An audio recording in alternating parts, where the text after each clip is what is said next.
Hi, English 240. It's Jamie. Thanks for your good conversation about the Sherman Alexie book. I'm really enjoying reading it.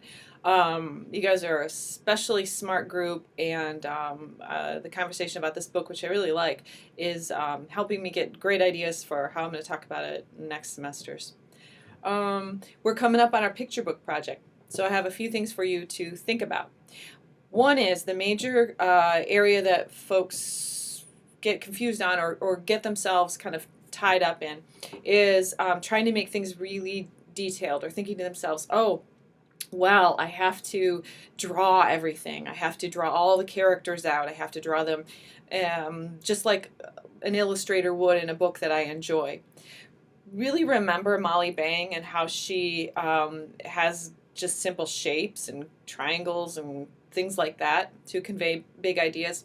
The other thing that I want you to think about is that you don't need to illustrate every line in the poem. So if it says, I looked over into the valley, you don't have to have someone who's looking into the valley at that moment.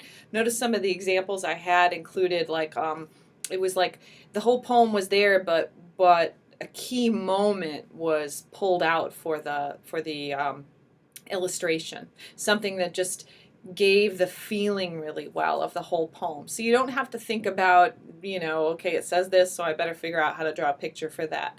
I think that simplicity, making sure you're very simple with your shapes, and that means you'll feel better about it, especially if you just don't happen to have the good drawing skills, which is not required for this.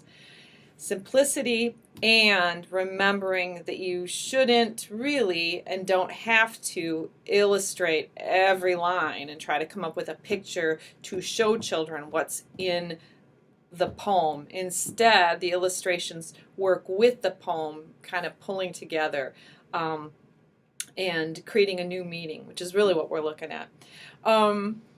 Also, I want to remind you that the paper is really important. That goes along with the picture book project, and the paper is going to be something where you describe all the steps you took. So even if you think something looks kind of funky or you're not sure about it, remember that a big part of it is me seeing that you have thought about it carefully, that you went through a whole series of processes to try to trial and error to try to figure out what you are going to use, and that you thought about it in terms of Molly Bang's book.